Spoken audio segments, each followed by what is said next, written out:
기도합니다. 아멘. 자, 우리 옆 사람 인사합시다. 이렇게 인사하는 거예요. 당신은 왕을 따르는 사람입니다. 이렇게 인사합시다.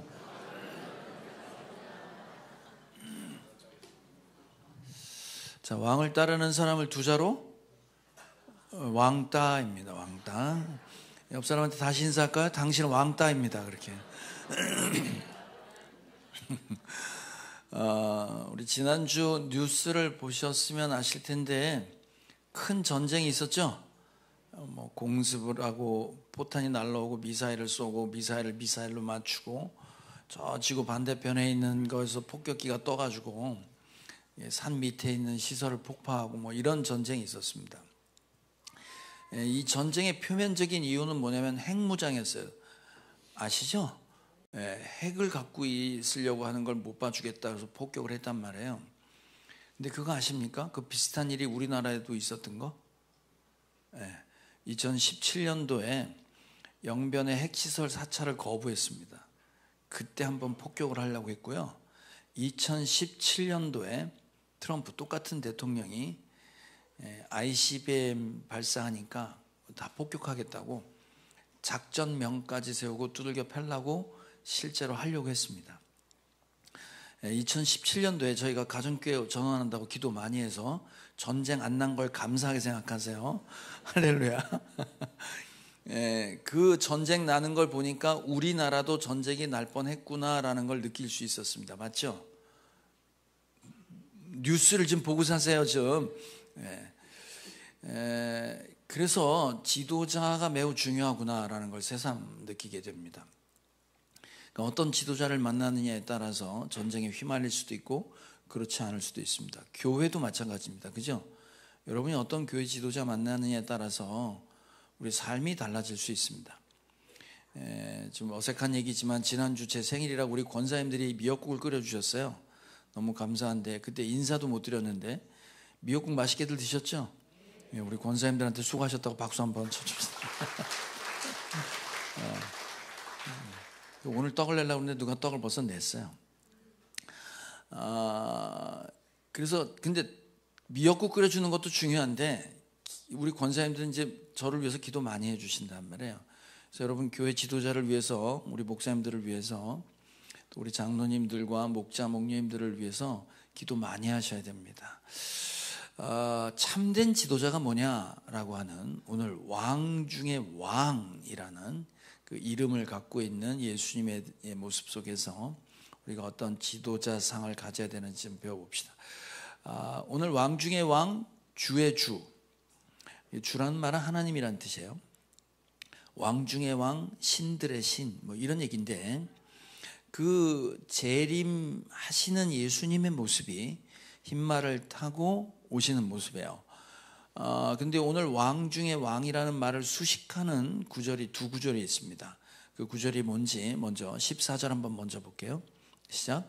그리고 하늘의 군대가 희고 깨끗한 모시옷을 입고 흰 말을 타고 그를 따르고 있었습니다.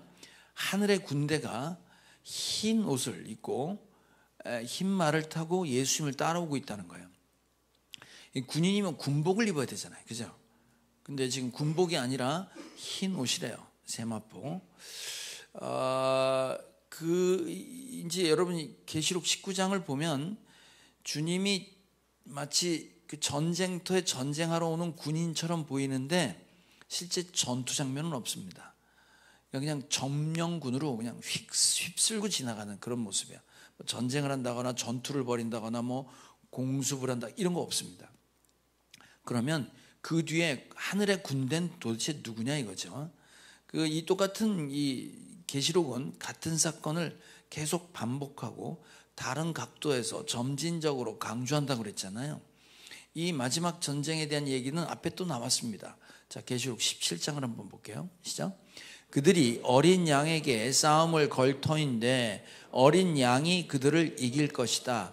그것은 어린 양이 만주의 주요 만왕의 왕이기 때문이며 어린 양과 함께 있는 사람들이 부르심을 받고 택하심을 받은 신실한 사람들이기 때문입니다. 예수님이 이기는데 그 뒤에 있는 같이 있는 사람들 때문에 이긴데 근데 그 사람들이 누구냐면 택하심을 받고 부르심을 받은 신실한 사람들 14만 4천 셀 수 없는 수많은 무리 저와 여러분이에요. 우리 때문에 택함을 받고 부르심을 받은 우리가 승리한다 이 뜻이죠. 자, 그럼 그 옷은 신실하다는 옷, 흰 옷은 무엇을 상징했냐면 계시록 19장에 앞에 나왔었어요. 한번 읽어봅시다. 시작. 신부에게 빛나고 깨끗한 모시옷을 입게 하셨습니다. 이 모시옷은 성도들의 의로운 행위입니다. 의로운 행위, 하나님과의 바른 관계에서 나오는 행위가 옷을 입은 것처럼 자연스럽다 이 말이에요. 제가 옷을 입었잖아요. 그럼 옷 입은 걸 제가 기억해요 못해요 지금? 그냥 옷 입고 다니는 거잖아요. 옷 입었네 이러고 다니진 않잖아요. 그러시나? 마치 예수 믿는 사람들한테는 옷을 입어서 자연스럽게 나오는 것처럼, 옷 입은 것처럼 의로운 행위가 있다는 거예요. 그 뭐냐면 마지막 심판 때 마태복음 25장에 보면 양과 염소를 나눕니다. 그래서 양은 천국에, 염소는 지옥에 보내요. 그때 뭐라고 하시냐면 예수님이 이렇게 말씀하세요. 야, 너는 천국에 가야 돼. 왜요? 그러니까 예수님이 뭐라고 말씀하시냐면 내가 배고플 때 네가 나한테 먹을 걸 줬잖아. 내가 헐벗었을 때 옷을 네가 줬잖아. 내가 옥에 갇혔는데 네가 나를 찾아와서 위로했잖아. 그러니까 양들이 뭐라고 하냐면 제가 언제 그랬어요? 하고 몰라요. 자기가 한 행동을 몰라요. 그때 예수님이 뭐라고 하냐면 지극히 작은 자에게 한 게 내게 한 거다 이 말이에요.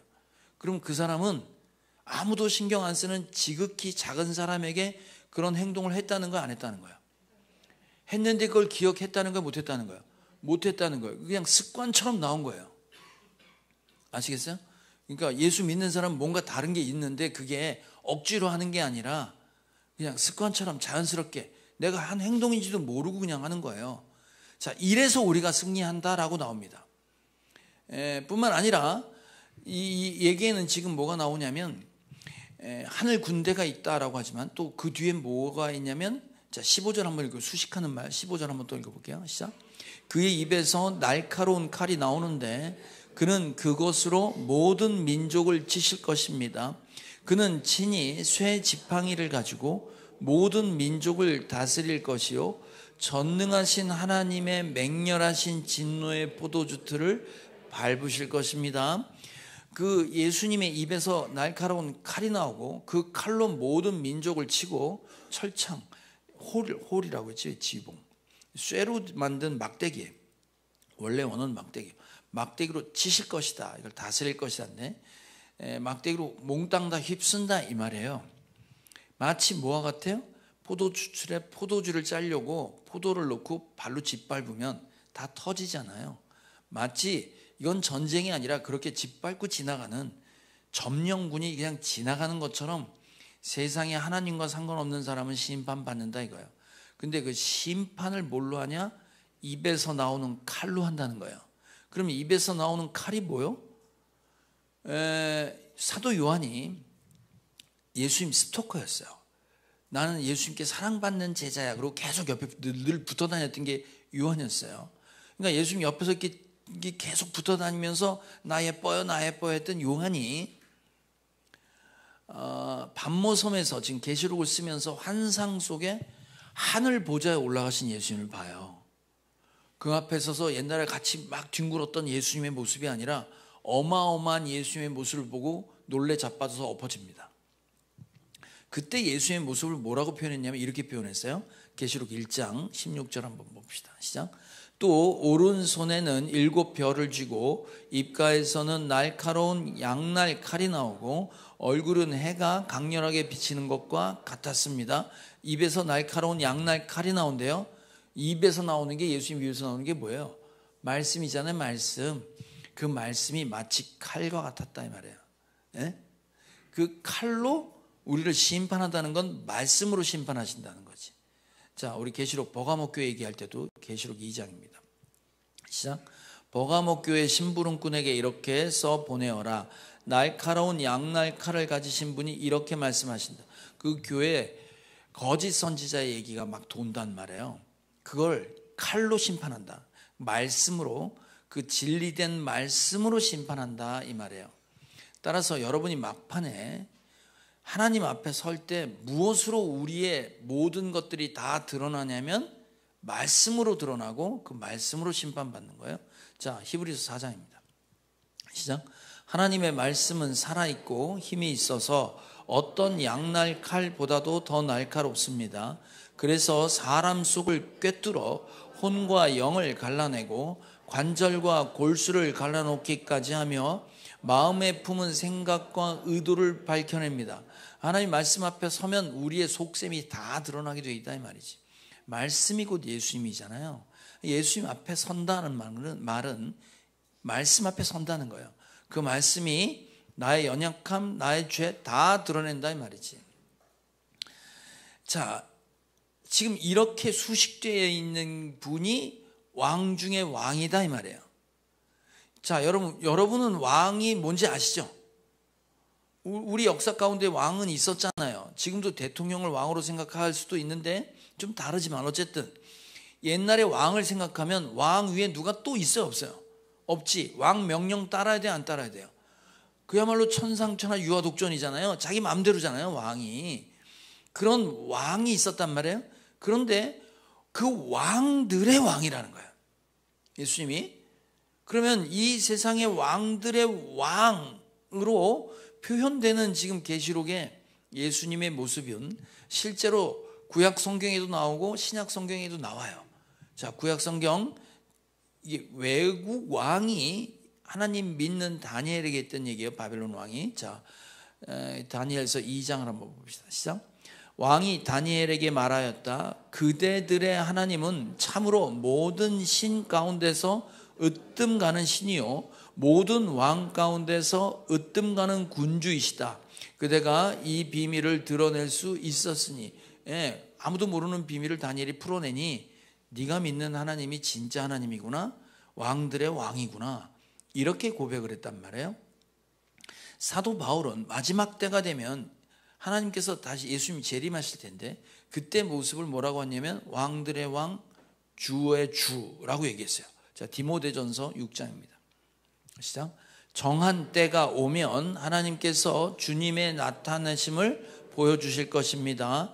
하나님은 찬양 받으실 분이시요 오직 한 분이신 통치자시요 만왕의 왕이시요 만주의 주이십니다. 바울도 이렇게 고백한 거예요. 이제 다시 오실 주님을 만왕의 왕 만주의 주 그렇게 얘기했습니다. 자, 이제 이게 문제인데 우리는 세상의 왕 하면 왕이 되려면 힘도 있어야 되는 거 아니에요, 그죠? 각 나라의 왕은 왕이 다스리는 통치권의 배경이 있습니다. 그게 돈이 됐던 군대가 됐던 무기가 됐던 뭐가 됐던 왕은 힘이 있어야 왕이 되는 거고 왕이 될 만한 사람이 왕이 되는 거 아니에요. 자, 문제는 뭐냐면 성경이 말하는 왕은 그런 모습이 아니었단 말이에요. 그런 모습이 아니었어요. 지금 재림하시는 이 세상을 심판하러 오시는 말을 탄 예수님의 모습은 그야말로 왕들의 왕 하나님 중에 하나님의 모습으로 확 쓸고 지나가는데 우리는 아무도 보질 않았잖아요. 우리가 본 진짜 예수님의 모습은 2000년 전 예수님의 모습이었잖아요. 근데 그분의 모습이 우리가 생각하는 왕이었어요? 모르세요?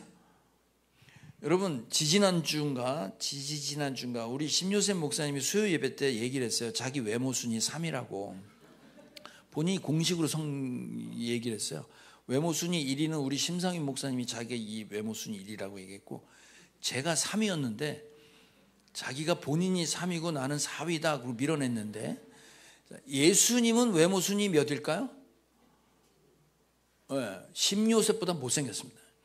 성경에 예수님의 모습은 볼품없고 아름다운 게 하나도 없다고 그랬어요. 멸시받아 마땅한 모습이었다고 그랬어요.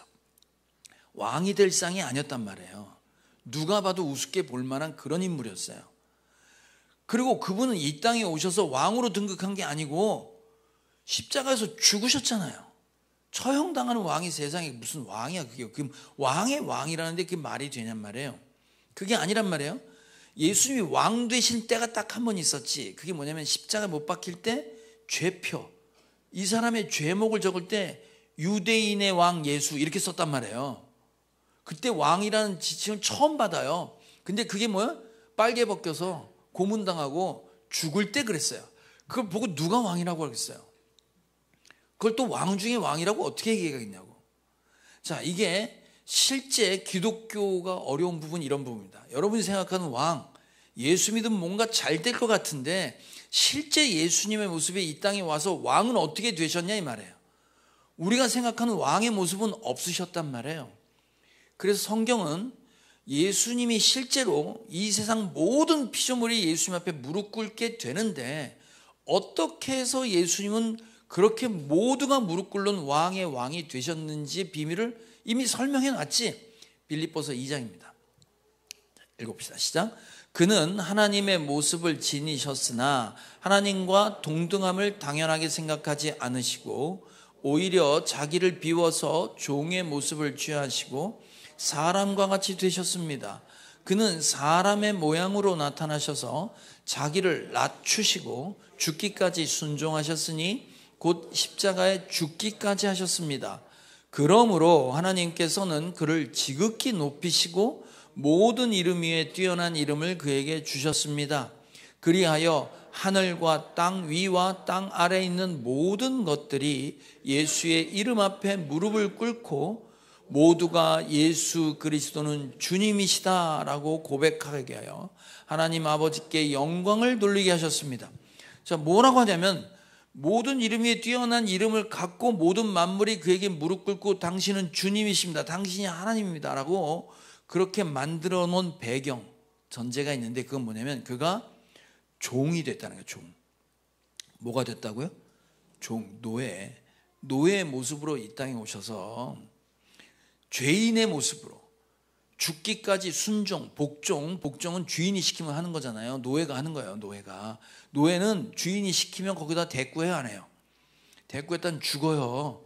자기 생각 그런 거 없어요. 그냥 하라는 거 하는 거예요. 노예는 무슨 자기 생각이 있어요.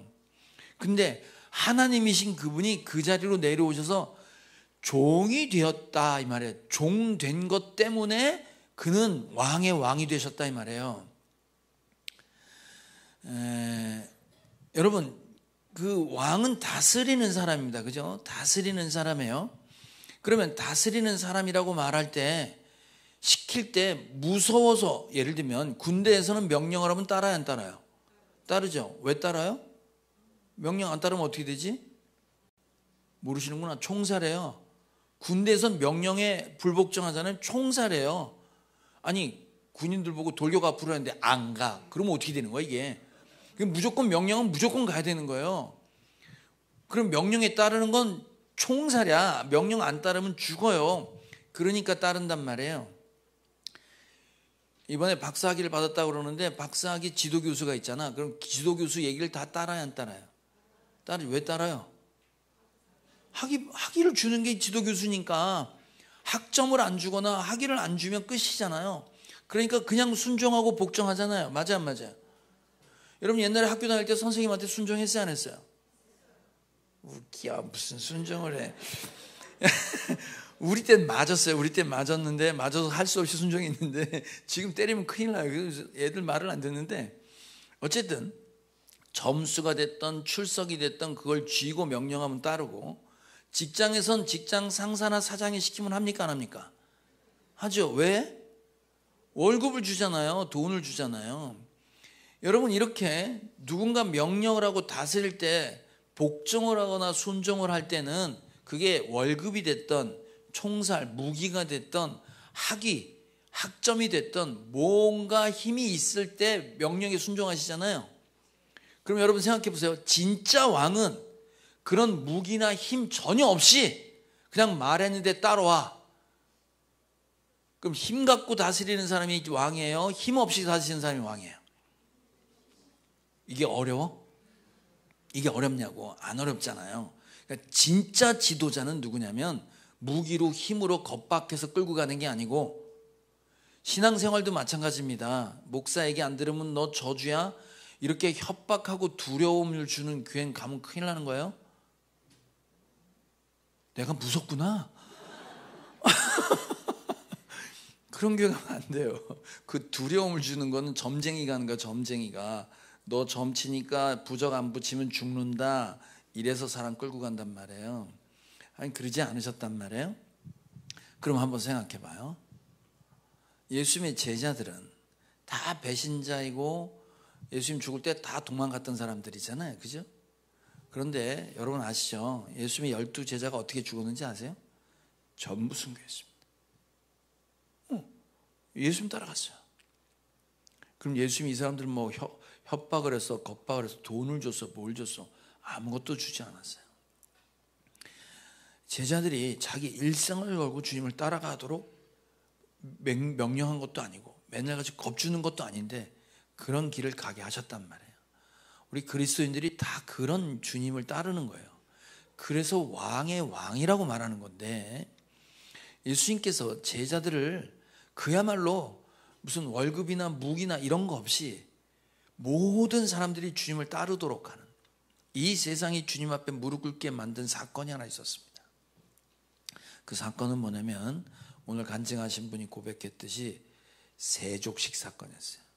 예수님의 제자의 발을 씻기는 사건이었었습니다. 이 사건이 왜 그렇게 큰 의미를 갖고 있냐?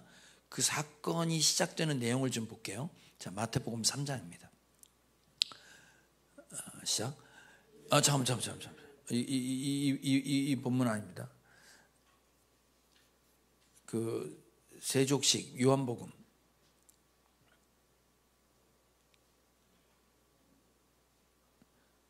자, 요한복음 13장입니다. 같이 읽어요. 시작. 유월절 전에 예수께서는 자기가 이 세상을 떠나서 아버지께로 가야 할 때가 된 것을 아시고 세상에 있는 자기의 사람들을 사랑하시되 끝까지 사랑하셨다. 저녁을 먹을 때 악마가 이미 시몬 가롯 아들 유다의 마음속에 예수를 팔아넘길 생각을 불어넣었다. 예수께서는 아버지께서 모든 것을 자기 손에 맡기신 것과 자기가 하나님께로부터 왔다가 아버지께로 돌아간다는 것을 아시고 잡수시던 자리에서 일어나서 겉옷을 벗고 수건을 가져다가 허리에 두르셨다.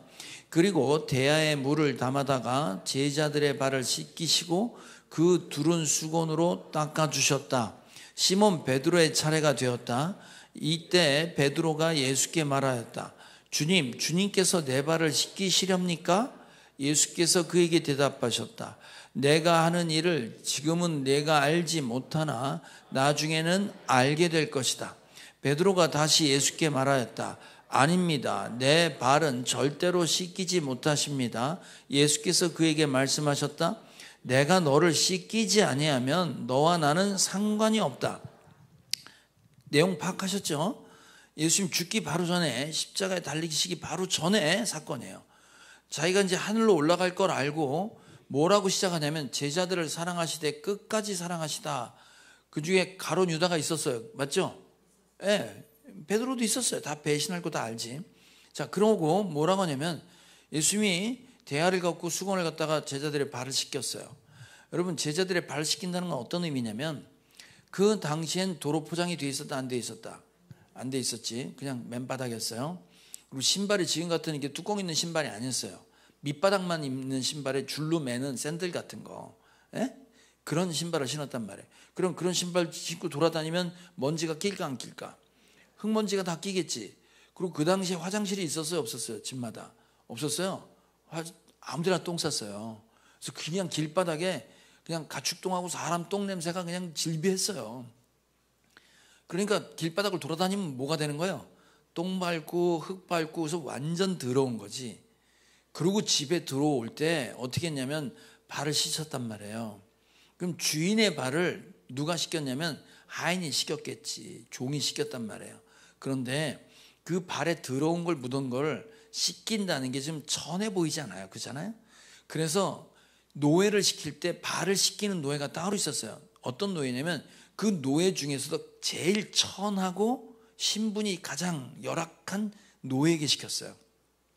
그래서 히브리 유대인이 돈 팔아먹고 빚져서 노예된 사람한테는 유대인 노예한테는 안 시켰어요. 그런 일을. 이방인, 외국에서 잡혀온 포로나 이런 노예한테 시켰어요. 발 씻기는 게 그런 일이었단 말이에요. 그런데 지금 그건 노예가 주인의 발을 씻길 때 얘기지. 지금 얘기는 거꾸로잖아요. 그렇잖아요. 주인이 제자 발을 씻긴단 말이에요. 그러니까 베드로가 깜짝 놀라서 나머지 제자들은 생각도 없이 당한 거야. 근데 베드로가 보니까 주인이 내 발을 씻긴다는 게 말이 안 된다 이 말이죠. 그래서 뭐란 거예요? 이런 일은 없다 이거지. 이럴 수는 없다는 거예요. 감히 어떻게 주인이 이 더러운 발을 씻기냐. 이래선 안 됩니다. 그랬더니 지금 예수님이 뭐라고 하냐면 이렇게 얘기하신단 말이에요. 내가 하는 일을 네가 지금은 모른다는 거예요. 그죠? 네가 나중에야 이 일이 어떤 일인지 알 거다라고 얘기하세요. 씻기지 마세요. 그랬더니 내가 너 발을 씻기지 않으면 너는 나하고 상관없는 사람이 돼. 이 말이에요. 그러니까 주인이 제자 발을 씻기는 것을 당해보지 않은 사람은 예수님과 상관없다 이 말이에요. 자, 이거를 설명을 해요. 다시 내가 하는 일이 어떤 일인지 왜 이런 일을 너한테 보여줬는지를 설명을 해요. 자, 요한복음 13장 11절부터 한번 또 봅시다. 시작. 예수께서는 자기를 팔아 넘길 사람을 알고 계셨다. 그러므로 너희가 다 깨끗한 것은 아니다 하고 말씀하신 것이다. 예수께서 제자들의 발을 씻겨주신 뒤에 옷을 입으시고 식탁에 다시 앉으셔서 그들에게 말씀하셨다. 내가 너희에게 한 일을 알겠느냐? 너희가 나를 선생님 또는 주님이라고 부르는데 그것은 옳은 말이다. 내가 사실로 그러하다. 주이며 선생인 내가 너희 발을 씻겨 주었으니 너희도 서로 남의 발을 씻겨 주어야 한다. 내가 너희에게 한 것과 같이 너희도 이렇게 하라고 내가 본을 보여준 거다. 자, 이게 뭐냐면 주인이 여기서 주라는 말은 실제로 주인 얘기도 되지만 퀴리오스 하나님이란 얘기가 돼요. 주인이 제자 발을 씻긴 거를 니네가 지금 경험했잖아. 너희도 이렇게 하라고 내가 보여준 거다 이 말이에요. 자, 그러면 지금은 누가 종이 된 거예요? 지금은 발을 씻길 때 예수님이지. 여러분, 너희가 지금은 알지 못하는데 나중에 알 거야 그랬습니다. 나중에 제자들은 어떤 생각을 하게 됐냐면 예수님 죽을 때 다 도망갔거든요. 부활하시고 난 다음에 왔다가 주님이 내가 영으로 다시 온다고 했던 성령을 받았어요. 그러고 난 다음에 그들은 진짜 예수님이 하나님인 걸 알게 됐어요. 그러고 난 다음에 돌아본 거지. 그러면 예수님 십자가에 달리기 전에 그 예수님이 내 발 앞에 무릎을 꿇고 내 발을 씻기고 내 발등에 입을 맞추는 이런 사건은 하나님이신 그분이 가장 천한 노예 중에서도 가장 천한 종의 모습으로 오셔서 내 앞에 무릎 꿇었구나. 그리고 그 사랑을 받은 거지. 이게 나한테 벌어진 일이 무슨 일인지 나중에 알게 됐어요. 하나님이신 그분이 내 앞에 오셨는데 종의 모습으로 오셨단 말이에요. 그래서 여러분, 메시아가 온다라고 하는 그 메시아에 대한 정의를 할 때 예수님 세례 받으시고 이가 바로 내 아들이다라고 얘기한 거 아시죠? 그 장면에 아예 두 가지 의미를 부여했어요. 아까 읽으려다 마태복음 3장을 한번 읽어봅시다. 자, 마태복음 3장 읽으면 여기 이제 예수님의 정체성이 나타나요. 시작. 예수께서 세례를 받으시고 곧 물에 올라오실새 하늘이 열리고 하나님의 성령이 비둘기같이 내려 자기 위에 임하심을 보시더니 하늘로부터 소리가 있어 말씀하시되 이는 내 사랑하는 아들이요 내 기뻐하는 자라 하시니라. 뭐라고 하냐면 내 사랑하는 아들, 내 기뻐하는 자다 그랬어요. 하늘에서 음성이 들렸어요. 우리는 이게 무슨 말인지 잘 모르는데 당시 유대인이 이게 무슨 말인지 알았어요. 이게 구약에 다 나오는 대표적인 성경 구절이 있어요. 메시아에 대한, 그리스도에 대한, 메시아에 대한 걸 가장 농축해 놓은 게 시편 2편이에요. 세상의 왕들이 도전을 해요. 하나님 비웃어요. 그래서 내가 내 아들을 세울 것이다. 그 아들이 아까 철지팡이, 철창 권세로 다 도자기 부시듯이 때려 부실 것이니 너희는 그 아들 앞에 무릎 꿇고 입 맞춰라. 이런 게 시편 2편에 나와요. 그게 왕으로 이 땅에 오시는 예수님의 모습을 얘기한단 말이에요. 자, 시편 2편 7절 하나만 읽어볼게요. 시작. 나 이제 주님께서 내리신 칙령을 선포한다. 주님께서 나에게 이르시기를 너는 내 아들, 내가 오늘 너를 낳았다. 내 아들이 바로 메시아를 얘기해요. 이건 왕으로 오시는 예수님을 얘기해요.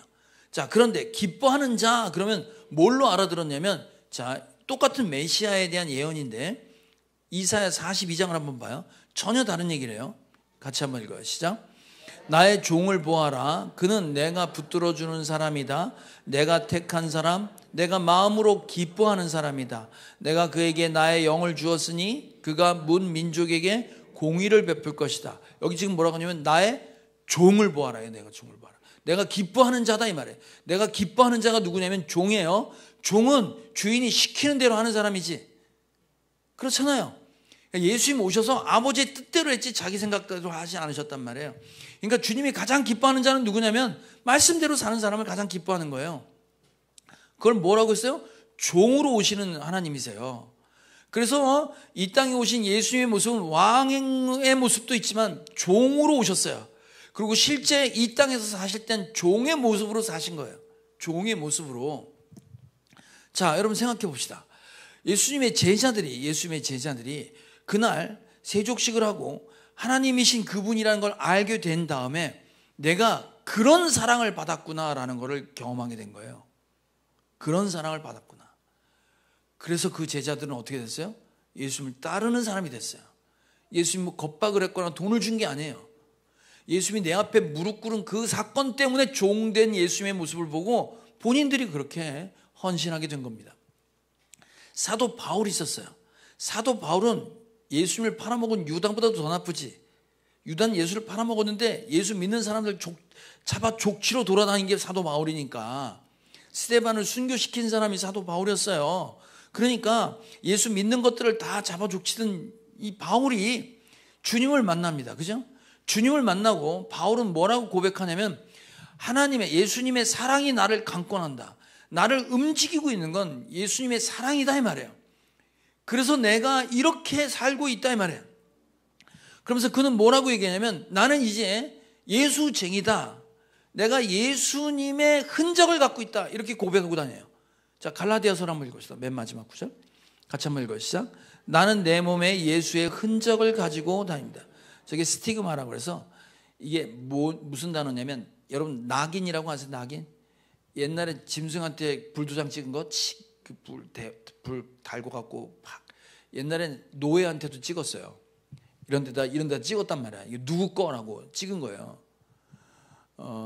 사실 저도 세례 받는 사람들한테 낙인을 그냥 불로 달고서 십자가를 팍 박아갖고 어디 가서 딴지 못하게 그냥 그러고 싶은데 옛날엔 노예들이 그랬다면 난 누구 거 하고 딱 낙인 찍고 다녔단 말이에요.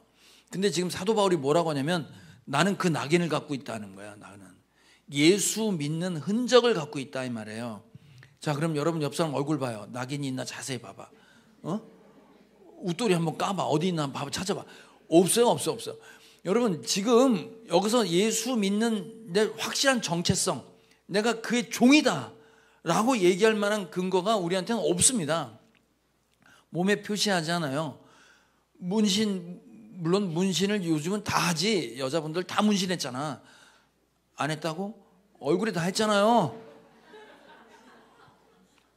뭐 문신한 게 예수의 흔적이다라고 주장을 하면 할 말은 없는데 실제 예수 믿는 흔적은 지금 종된 모습으로 종은 내게 아니야. 주인 거지. 그래서 여기서 얘기하는 흔적이란 뭘 말하는 거냐면 뭐 두들겨 맞고 고문당하고 예수 믿다가 뭐 핍박받고 그게 아닙니다. 지금 이 땅을 살면서 여러분이 내가 예수의 흔적을 갖고 있다. 이 말은 우리 지난주에 하나님의 말씀에 항복한 사람들의 특징이 있다고 그랬지. 그 사람 가면 누구나 환영한다고 그랬잖아요. 그 사람 오면 확 반기는데 누가 오면 분위기 세지면 그건 아니라고 그랬잖아요. 벌써 다 까먹었어요? 그러면 보세요. 분위기 환해지는 사람들의 특징이 있습니다. 특징이 있어요. 우리 교회 장로님들은 제가 딴 교회 가면 무조건 우리 교회 장로님들을 자랑을 해요. 우리 거의 매주 당회하거든요. 매주 당회하는데 뭐 싸우기도 하지만 싸울 일 거의 없이 서로 밀어주는 게 있어요. 우리 장로님들이 우리 나타나면 여러분 장로님이 내 눈앞에 나타나면 기분 좋아요? 기분 더러워요? 기분 좋지. 기분 제일 좋은 게 왜 좋을까? 밥 사주는 분 계시잖아요. 밥 사주는 장로님이 계세요. 밥 사주는 장로님이 있는가 하면 매일 새벽을 깨워서 찬양하고 새벽에 문을 여는 장로님도 계세요. 그죠? 성가대 헌신하시면서 말씀으로 섬기는 장로님도 계세요. 여러분, 매주 떡으로 섬기는 장로님도 계세요. 매번 경조사마다 안 빠지고 항상 그 자리를 지키시는 분이 계시다고. 또 이 가정교회 목숨 건 장로님도 계세요. 그 일에 자식 헌신을 다 하시는 분이 계시다고. 여러분, 이런 분들이 나타나면 기분 좋아요. 그럼 기분 좋단 말이에요. 기분 왜 좋냐면, 기분이 왜 좋으냐면, 잘 보세요. 이분들의 특징이 있어요. 뭐냐면 내가 열심히 해서 내 거라고 주장하는 것들 있잖아요. 이거 내 거라고 하는 거. 근데 그 내 거라고 얘기하는 거를 나 혼자 쓰는 게 아니라 나누는 사람들을 보면 기분이 좋은 거예요. 맞아요, 안 맞아요? 맞지? 여러분, 벌어서 열심히 벌어갖고 나 혼자 쓰기도 바쁜데 쓰라고 주는 거예요, 자꾸. 그래서 벌어서 남 주는 사람 보면 그게 기분이 좋단 말이에요. 감사한 거지. 여러분, 이 사람들의 특징은 돈이 내 돈이 아니라고 생각하는 거지. 벌어서 남 주는 사람들이에요. 두 번째, 나한테 준 시간이 있어요. 그죠? 내 시간을 내 시간이라고 생각하지 않고 그 시간들을 남한테 주는 거예요. 얘기 들어주고 그 옆에 있어주고 하는 시간을 버려주는 사람들입니다. 제가 지금 얘기하는 게 예수의 흔적이라는 거예요. 지금 여러분이 잘 생각해 보세요. 내가 흔적이 있나? 내가 벌어서 남 주고 있는지, 내 시간을 누군가한테 드리고 있는지. 그 다음 새벽을 깨우면 피곤해, 안 피곤해? 피곤하지. 누구 애경사 쫓아다니면 피곤하단 말이에요. 내가 필요한 내 건강을 내 거가 챙겨야 되는데 그걸 내 거로 챙기지 않고 누군가한테 나눠주는 사람들이에요. 내가 피로를 감수하는 사람이지 피곤함을 감수하는 사람들이야. 그 다음에 이 사람들 자존심이 있을 거 아니에요. 가오가 있잖아, 다. 그런데 어디 가서 잘난 체 하면 재수 없어요. 이 사람들 어디 가서 잘난 체 안 해요. 잘난 체 하면 기분 나쁘지. 기분 나쁘다고. 그러니까 자기 자존심인데 자존심을 내려놓을 수 있는 사람이 기분 좋은 거예요. 여러분, 자존심을 자꾸 내려놓는 그것이 예수 믿는 흔적이다 말이에요. 마지막 어떤 거냐면, 우리 장로님들은 경험도 많고 아는 것도 많은 분들이 장로님 되잖아요. 맞죠? 그러면 우리 당회하면 거의 얘기 안 하세요. 그냥 할 거 있으면 하라고 밀어주신단 말이야. 그럼 교회 일이 많잖아요. 장로님이 다 부서를 맡고 계시단 말이야. 그럼 일하는 게 장로님 마음에 들겠어, 안 들겠어? 아니, 그동안 경험이 그렇게 많은 장로님이 봤을 때 집사님이 하는 일이 마음에 들겠냐고. 마음에 안 들어. 그러면 무슨 치킨 크리스찬처럼 꼭 껴갖고 넌 이거 잘못했고 이거 잘못했고 이러면 욕먹어요, 장로님들. 그냥 장로님들 옆에서 잘한다고 밀어주고 밥 사주고 그러잖아요. 모르는구나. 그러고 계신단 말이에요. 그러니까 이건 뭐냐면, 내가 너보다 똑똑하고 내가 아는 것도 많은데 네 의견 밀어주는 거지. 너 한번 해보라고 밀어주는 거예요. 내가 열심히 쌓은 내 공로가 있잖아요. 내가 뒤에서 열심히 섬기는데 그거를 막 일하는 사람한테 공을 넘겨. 내 공로는 내가 인정받고 내가 칭찬받아야 하는데 장로님들이 본인들이 칭찬받거나 본인들이 공로를 인정받는 게 아니라 일하는 다른 분들한테 자꾸 넘긴단 말이에요. 이게 지금 예수 믿는 사람들의 흔적입니다. 예수님의 종으로 오셔서 하셨던 일이 그런 일이에요. 자, 그러니까 여러분이 예수님의 흔적을, 나도 예수 믿는 사람이야 라고 흔적을 가지려고 하면 벌어서 남 준, 첫 번째 뭐라고요? 벌어서 남 주자. 따라하세요. 벌어서 남 주자. 네, 벌어서 남 주는 사람이 돼야 돼요. 두 번째 뭐냐면 시간 들이자. 네, 시간이에요. 시간 타임이에요. 그 다음에 피곤함을 감수하자. 이거 내 얘기네. 그러셔야 돼요, 지금 속으로. 그 다음에 가오. 내가 가오 내려놓자. 그 다음에 내 공은 남에게 돌리자. 그리고 난 짜져 있자. 그냥 찌그러져 있는 거야. 내가 잘난 거 다 내려놓고 그냥 찌그러져 있는 거야. 그냥 난 몰라. 난 그러고 가만히 있고 그냥 하라고 남의 의견 밀어주는 거야지. 자, 이게 예수 믿는 흔적이에요. 벌어서 남주자, 벌. 시간, 타임, 벌타. 피곤함을 감수하자, 피. 가오, 가. 공, 짜져라, 짜. 합하면 뭐냐면 벌타 피가 공짜야. 뭐라고요? 벌타 피가 공짜. 잘 기억하세요. 벌은 뭐라고? 벌어서 남 주자. 타는 시간이에요. 타임. 그 다음 피는 피곤함을 감수하자. 가는 가오 내려놓자. 공은 그렇지, 공을 남에게 돌리자. 짜는 그리 짜져라 이 말이야. 자, 이게 지금 여러분이 예수 믿는 흔적이란 말이지. 예수 믿는 흔적. 자, 여러분, 이런 흔적을 갖고 있는 사람이 어떤 사람이냐면 그게 왕 중에 왕인 주님이 나를 움직이는 힘이나 권력에 있지 않고 종된 모습을 경험했던 사람들이 나올 수 있는 얘기입니다. 자, 사진 한 장만 볼게요. 자, 여자 봤어요? 여자분 뭘 쓰고 있어요? 왕관 쓰고 있죠. 저 여자가 이름이 좀 어려워서 써왔는데 카나쉬타 민트 파시엥. 저 여자 이름이 민트 파시엥이에요. 저 여자가 누구냐면 2015년도 미스 태국입니다. 미스 태국 뭔지 아시죠? 태국에서 제일 예쁜 여자로 뽑혔어요.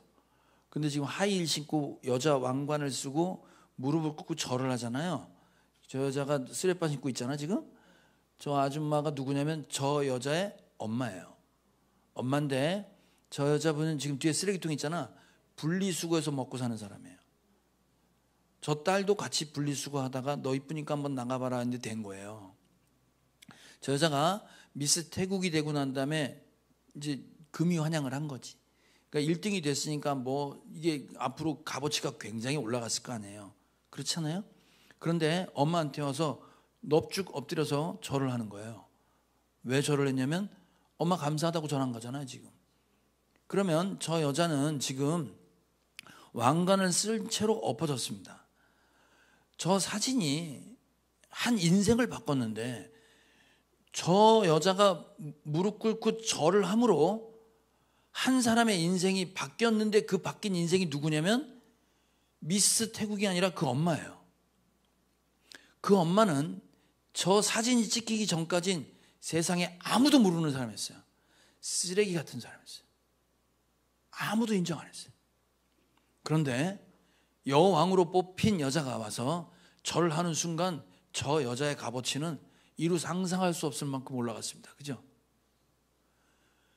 저 엄마는 저 자리에서 내가 얼마나 소중한 존재인지, 여왕 자체가 내 앞에 무릎 꿇고 절을 할 수 있고 무릎 꿇고 내 발을 씻길 수 있는 존재라는 그 가치가 일어난 거예요. 여러분, 세족식 사건이 왜 제자들을 움직이게 됐냐면 보세요. 세족식 사건에 예수님이 종된 사건으로 기억되는 게 아니라 보잘것없고 아무짝에도 쓸모없을 것 같은 제자들 한 사람이 무슨 능력을 받았냐면 종으로 오신 하나님께서 내 앞에 무릎을 꿇고 내 발을 씻기시고 내 발등에 입 맞추신 그것으로 본인이 얼마나 소중한 존재인지, 내가 얼마나 귀한 존재인지를 알게 된 거예요. 주님의 사랑을 이렇게 받을 수 있는 존재가 나구나. 그리고 그들은 목숨 걸고 예수님 따랐습니다. 이게 왕의 왕이 되는 능력이었어요. 세상의 힘이나 권력으로 끌고 온 게 아니에요. 그게 종된 모습으로, 그게 낮아진 모습으로 자신의 것을 자신의 것이라고 얘기하는 그 모습에 본인들이 얼마나 귀한지를 알게 됐습니다. 모두 주님의 길을 따라가 순교하는 일까지 벌어졌습니다. 그게 계속 이어져서 여러분과 제가 그 주님을 나의 왕의 왕으로 인정하고 살아가는 저와 여러분이 되는 것입니다. 기독교는 왕 노릇하는 거, 종 노릇해서 왕 되는 겁니다.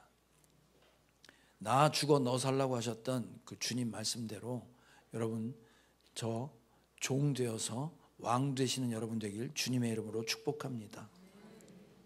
찬양합시다.